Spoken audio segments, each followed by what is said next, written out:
Now, Welcome to All Set for Sunday, a podcast for busy and distracted Catholics to be a little more prepared for Sunday Mass. Just a little bit. Not just too a much. little bit. Not too much. Yeah, you're not going to get a lot out of this, but you're going to get a little bit. You're going to get 22 minutes and 35 seconds. You think? I don't know. That's just my 2-minute drill.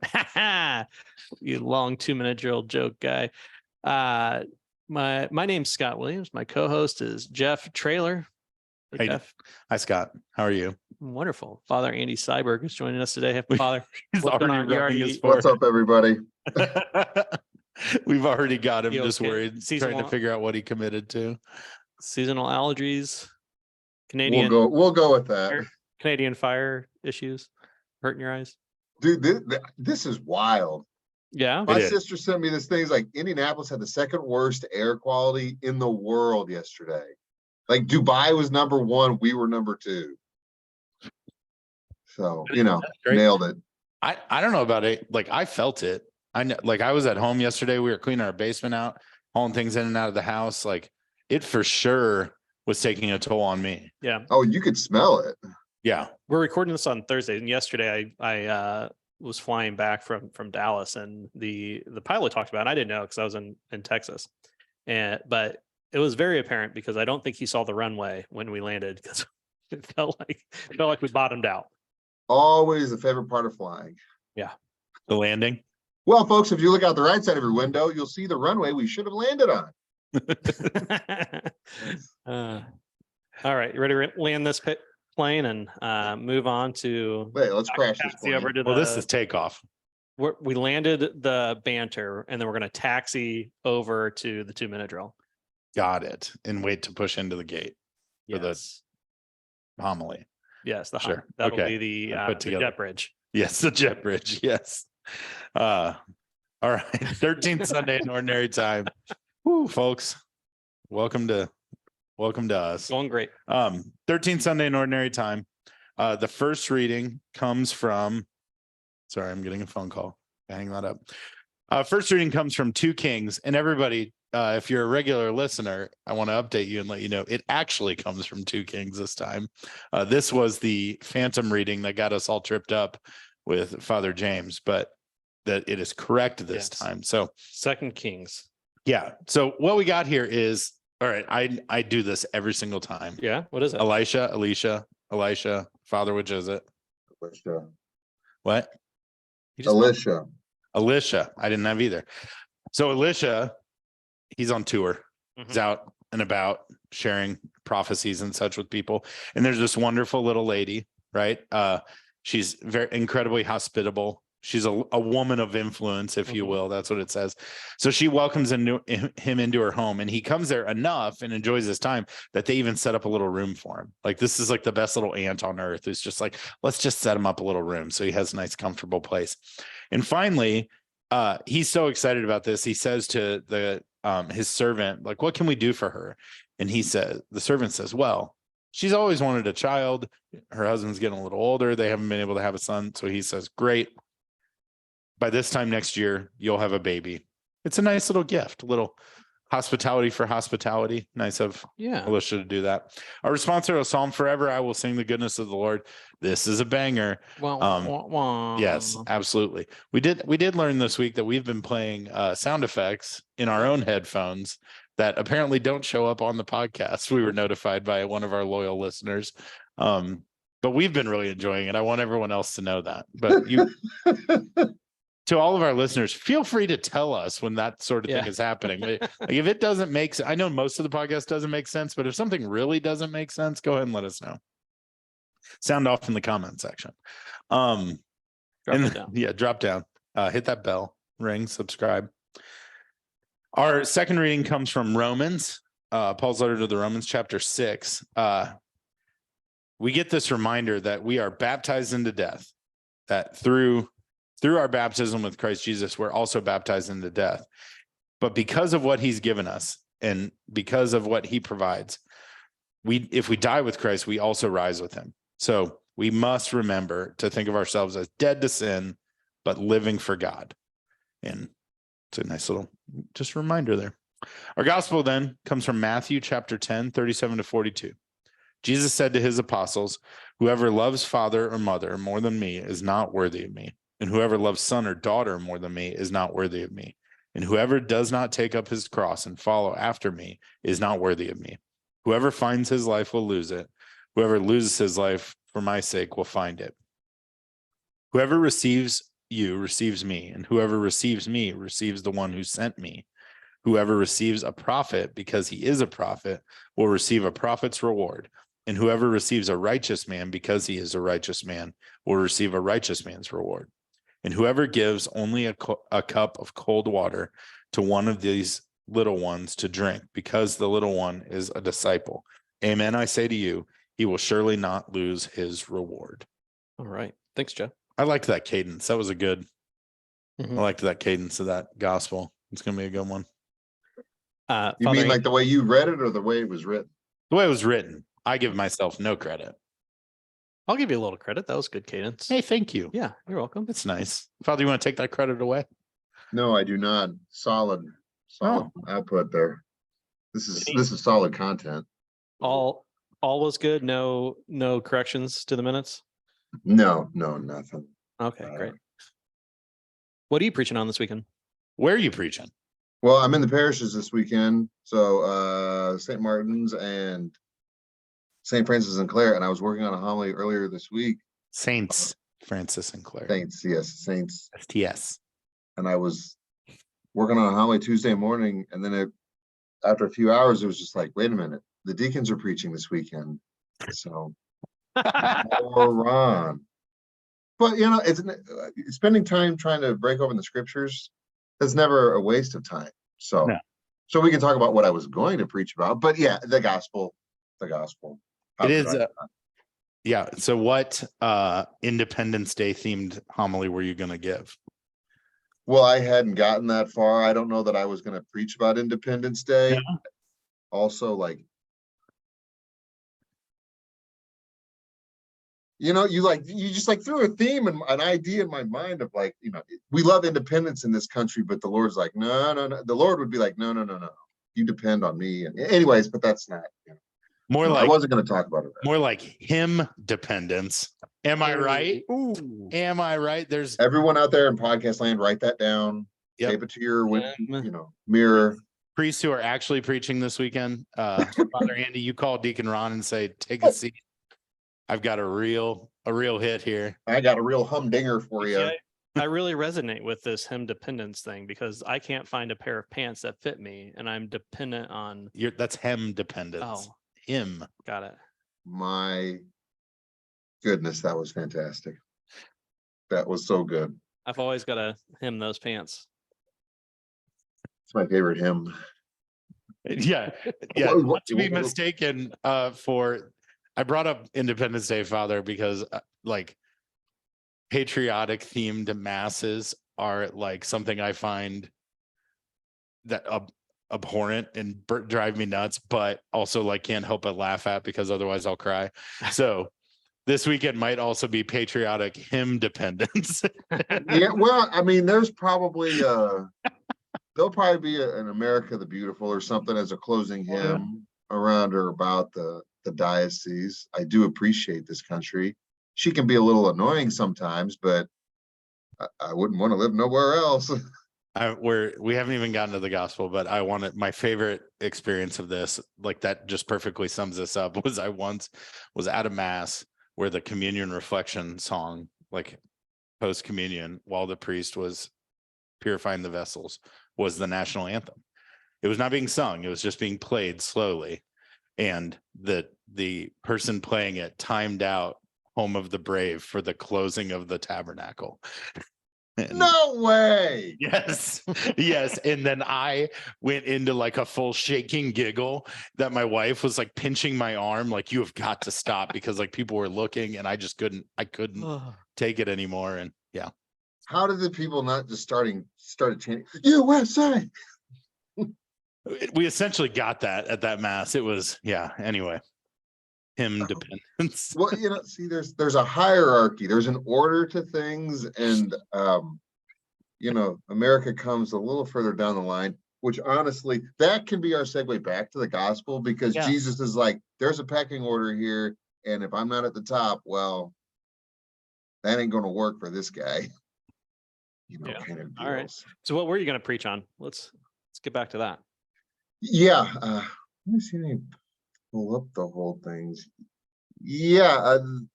Basically, the idea was that, yes, there is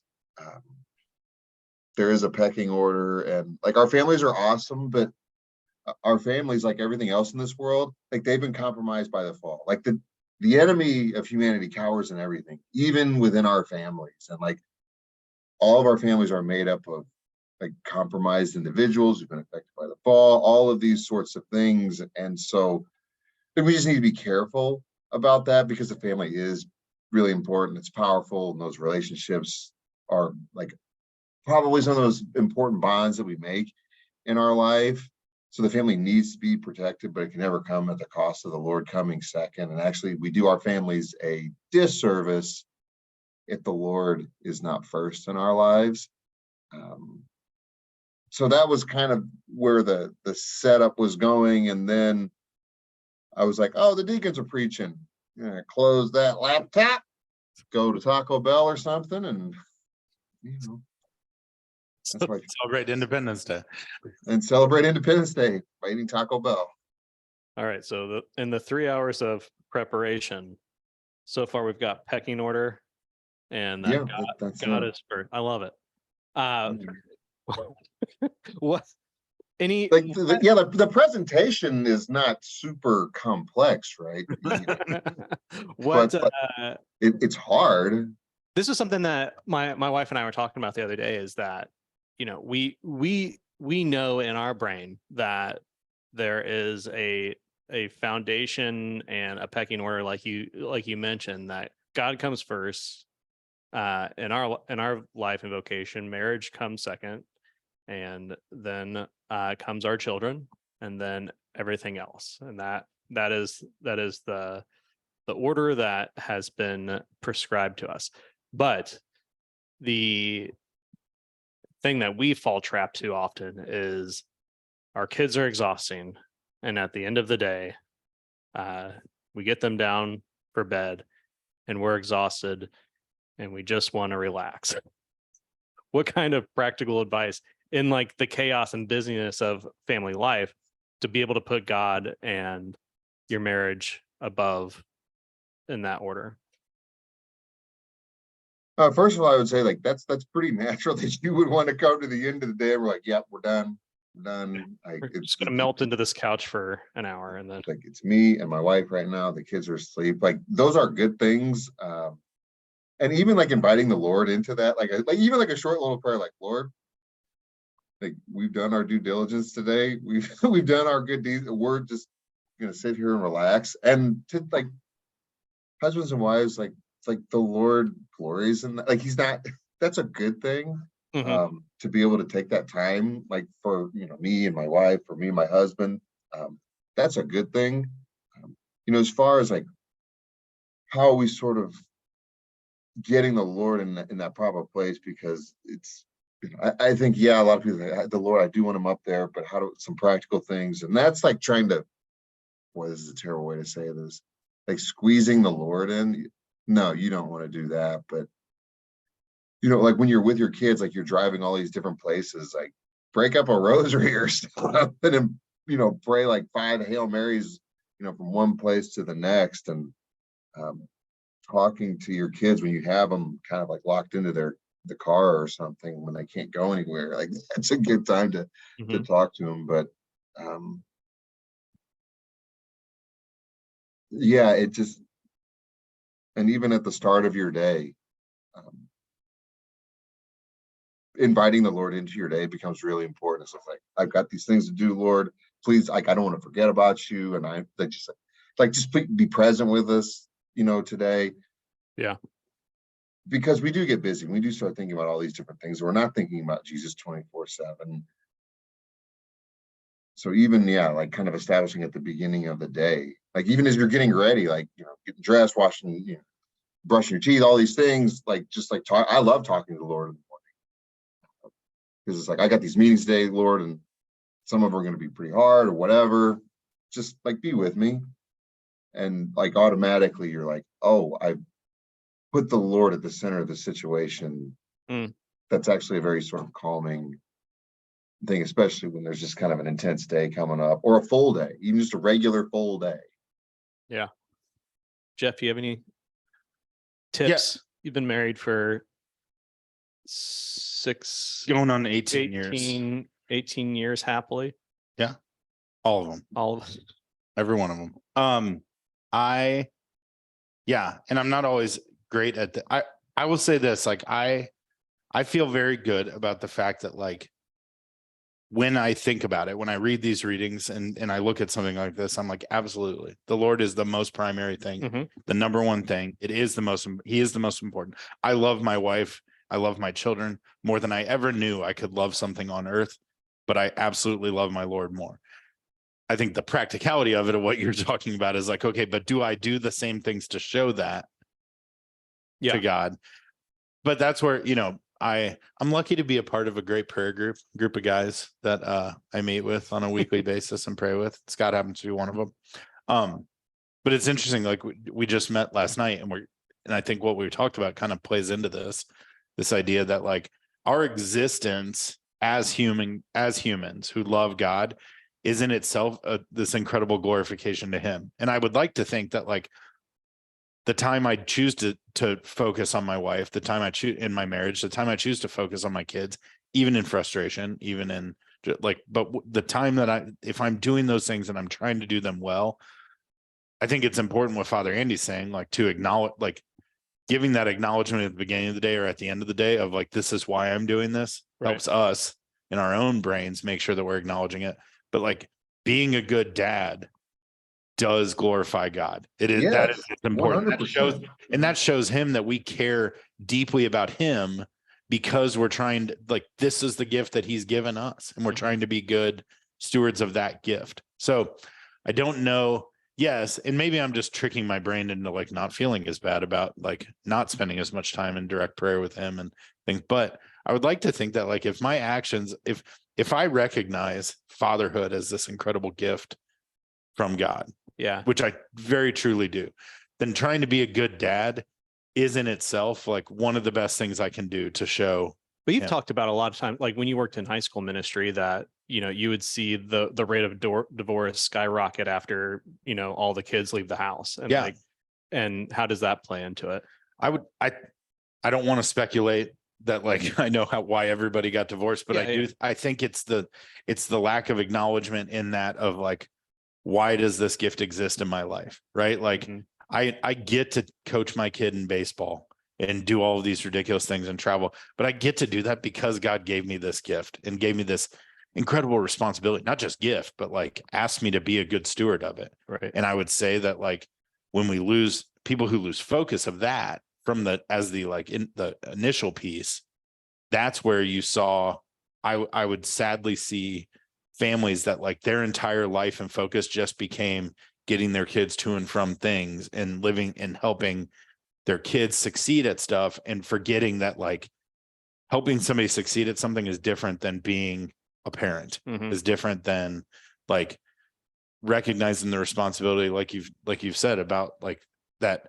The best way I can be a good dad to my kids is to be a good husband to my wife. And the best way I can be a good husband to my wife is to make sure that my faith and my relationship with Jesus is right at the forefront and that I recognize on a regular basis. And I mean, we were joking about this earlier, but I think a lot of it does come down to dependence and like our children are dependent on us to care for them, to make sure that they have a roof over their head and food in their plate. And like husband and wives are dependent on one another. We depend on one another for that co-parent, like to be able to parent with the children, to serve one another, to love one another, and to get each other to heaven. But like we're God's dependents. Like we're the child of God, and I'm gonna guess that while I see a lot of my time and energy going into work and taking care of kids, they probably don't see it the same way that I do. They're playing, they're running around, and at the same time, like God's spending a lot of time on me. So maybe it isn't necessarily that time and energy or the quantifiers of importance, but importance is where we put those priorities. Well, and I think that's a good analogy to just a good image of, especially with like little kids, like they're running around, they're just having fun, and they don't think about the fact that, you know, like mom and dad are going to take care of me. They're not like intellectually trying to sort that out and like, well, dad only worked like 20 hours this week and mom's picking up an extra, like they don't think like that. They just know, oh, there's mom and dad and they take care of me and like we're good. And there's a total dependence and there's just so much freedom that comes with that. That needs to be translated into our relationship with our Father. It's just like, why would I ever worry? Like he has us, he's got us taken care of. Now, obviously, like life can get involved and things get very tough. And that's when we become more and more just kind of grounded in what Jesus says is like, apart from me, you can do nothing. I am the vine, you are the branches. Like you need to get over yourself, because if you don't, like you're screwed. And this is like, that leads into like the very next part. Like whoever does not take up his cross and follow after me is not worthy of me. Like, get over, like you're gonna have to do this. You're gonna have to pick up these crosses and follow after him. And that there comes a lot of denial with that.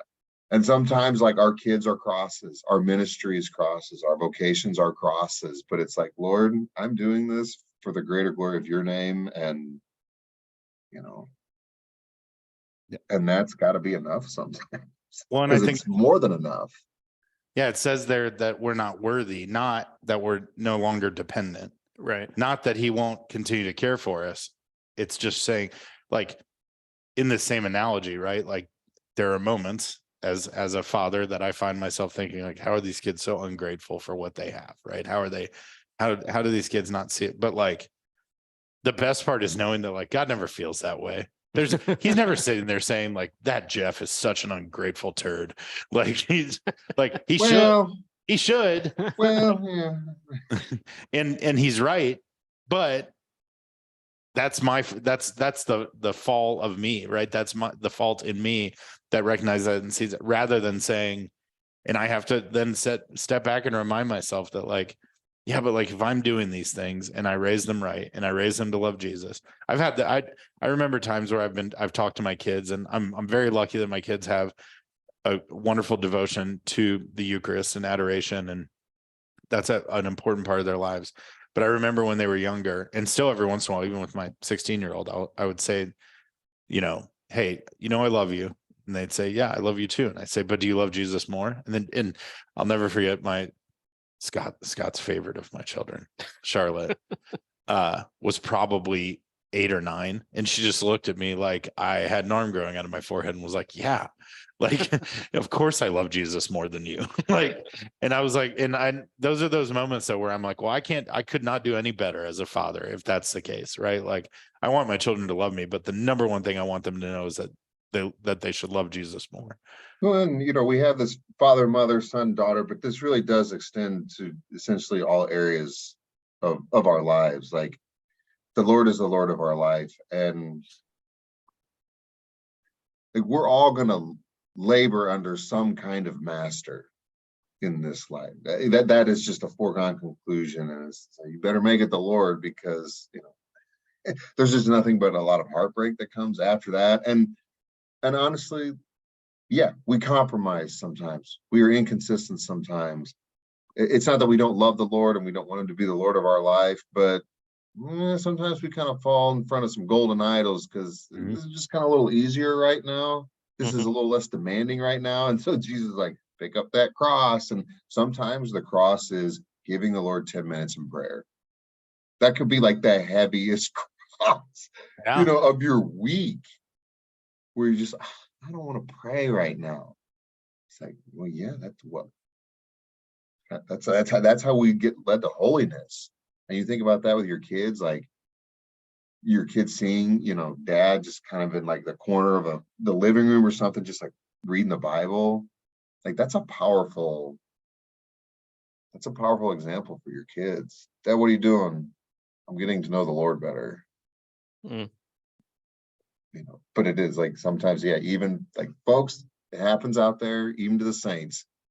I gotta pray again. This weekend, I am going to light fireworks for Jesus. At a reasonable hour. At a You reasonable hour. would. Yeah. I used to like fireworks, And then you had children. and I had children, young kids that can't go to sleep. You got any dumb questions over there? Oh, Jeff? yes, I do. One or two. Yep. All right, Father Andy, you ready? We're going to do some embrace debate today. Embrace debate. Embrace debate. Today is the, as Scott said, we're recording this on Thursday. Happy Solemnity of Saints Peter and Paul. Heck yeah, I'm gonna party. All right, embrace debate. Better follower of Christ, Peter or Paul? Get out of here. Let's go. Who would you choose? I think they were both You excellent. pick Peter or you pick Paul? I'm not gonna pick either of them. Oh, it's embrace debate. We're supposed, come on. There There's is no debate. They did it. They both did it at the end so well, so that they were like, "You want to kill me? Kill me." All right, which are you more like, Peter or Paul? Who do you connect with more? Probably Peter. Yeah, why? Because he's kind of a loudmouth oaf. There's an intensity to Paul that just can't be matched in the scriptures. And yeah, I love Peter. I love making fun of Peter, but boy, his falls are so like they're so teachable. They're such teachable moments, and it's just like, well, I've done that before. All right. So you think Peter was better. Got it. Saint Peter, pray for him. I was gonna say, knowing you actually probably think Paul was better, which is why you chose yourself as Peter. Saint Paul, yeah, he's awesome. Like, who would you want to invite over to dinner? Ooh. Peter or Paul? I want Peter. See, Because I Paul would think I probably want be just Paul. a stick in the mud. You think so? Yeah, he's a little intense. I I think Paul would make you feel bad about, just your whole life. Peter would be like, been there. Just What priest in the Archdiocese of Minneapolis would you most compare to Paul? ooh. To Paul, I don't know. This could become a whole segment of our podcast. I know. Well, what are the attributes of Paul? Like, he's Stick in the mud. intelligent. He's a stick in the mud. He has this intense devotion to Jesus. Makes you feel bad when he comes over for dinner.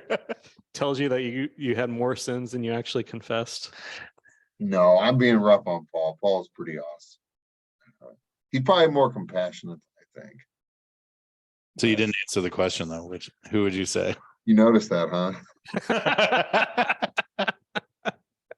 All right. It's not the smoothest dodge in the world. Yeah. I would love it if all of our priests were like St. Paul. That'd There be you go. great. Yeah. That'd be beautiful. That would be. That'd be a pretty dynamic diocese. Be pretty intense. Yeah. It's like a fire at the circus. All right. James or John? Better brother. You're a brother. Your brother's a priest. You got lots of other siblings, but they're inconsequential. James or John, which are you? I'm probably a John man. I don't know. Can you John? I mean, John was the first thing I said. So I just, because of the gospel, there's a lot to do with John. But yeah, here's the best part about all this. We don't really ultimately have to choose. That's true. So would you say you're the beloved son? No. I mean, we're beloved. We're all beloved by our parents. Yeah, but Ben more. Father Ben. But yeah. All right. This came up. I mean, your parents, you'd probably like, who's the beloved of your children? You'd be like, depends on what day you ask me. Yes. Yeah, or the reasoning behind it. I didn't intend to just keep writing these things down, but they came up. But the last one, this came up while you were talking about, well, you were discussing the deacons preaching this week, and then Scott was talking, we were talking about this gospel and everything. So our primacy, like the responsibility for us, right, is to God, to our vocation of marriage, and then our children, our families. For a deacon, which vocation takes primary focus? Their vocation as a deacon in holy orders, or their marriage? That's a good question. I honestly haven't really ever thought about that. I mean, like, I would. But they have to be like told that, right? Like that's got to be a part of the training. Because like you have to, not that you can't do both, but when faced with. Yeah, I would. Most deacons come into the diaconate program and they're older, so the demands of their time on family life is not as significant. And like they don't have small children at home anymore. I mean, most. Not that I would dissuade someone from being a deacon who had kids, but like in that sense, I would say like your primary focus is to your family and to your children. And that demands and deserves a lot of your attention. So I would say like your family would probably take precedent. So your vocation of I'm saying vocationally though, like husband, your father, family, like responsibilities. I think that's one thing, but I'm wondering just like, so husband over deacon. I would say probably, yeah. Hopefully nobody's like listening to this and is like, everyone stay tuned. I'm going to fact check this and come back next week. Well, you're asking some goobernacker. I don't know. I'm sorry. I thought that you might have some understanding of this, but why would I don't care about deacons. But if a deacon, a seminary, like you have transitional deacons around, like you've been a deacon. I don't. This is a college seminary. Oh. But a transitional deacon, like, yeah, you're going to be a priest. Permanent deacon, you have a family. Who can we just call live right now to jump on this Zoom? Vocationally, yes, your family. Okay. The vocation to your family comes first. But if a deacon's wife passes away, then they can't get remarried, right? Mm-hmm. So doesn't that make the diaconate? No, he can get married. Huh? A deacon. I was under the understanding that a permanent deacon, once ordained, that they're. If he's a widow, he can't get married. I never heard that. That sounds that wherever they are in vocationally with marriage. So like if they're ordained before they're married, they can't get married. If they are married and they lose their spouse, they can't get remarried. It's my understanding. Mine as well. Do you have any books over there? You know, I don't know how about the sacraments of holy orders work. I don't know. I only have to worry about the one. And that's enough problems. That seems a little. Where did you hear that? A deacon. Many deacons. That if they're not married, then they can't. If they're a deacon and they're not married, they can't get married. Yes. That's part of what they agree to. Yeah, I don't know about that. Well, all right. But I'm not a canon lawyer. Everyone stay tuned next week. Let's have who's on next week? Have a bonus episode. Ooh. And then we should try to do a bonus episode this week. Are you just going to call somebody right now? Put him on speakerphone. Should we call our resident canon lawyer? Yeah, let's see if he's available. Is that in canon law, you think? Or is that like an archdiocese thing? No, that would have to be universal. Should I be nervous about what he's going to say to me? We can edit it down. Emily, just bleep out whatever happens. See, I don't like this because I'm gonna end up looking like an idiot here. I don't think so. You're not an idiot. But I mean, whatever. I'm a fool for Christ. That's ultimately my vocation. Is our resident canon lawyer not even going to answer? Probably. Well, he doesn't even have a fun like voicemail. Who else do we think would know? A deacon. Should we just stop recording now? No.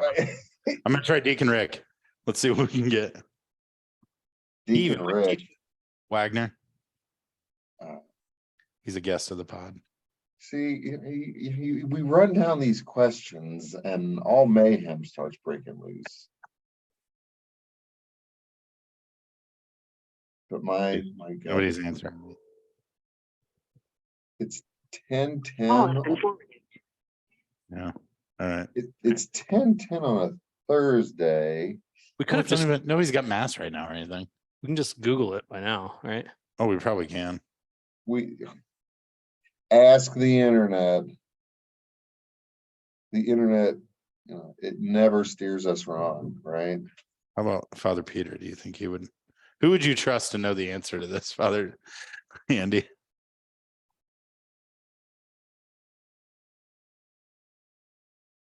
I'll bet Father Peter will answer at least if I call.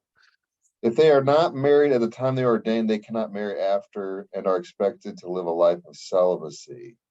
Should a deacon's wife pass before he does, he is not permitted to remarry.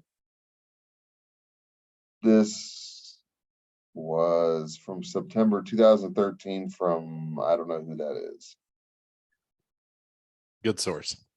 For a dispensation to remarry to occur, a deacon must be certified by his bishop to be indispensable to the operation of a diocese and must be responsible for the care of either children or sick parents.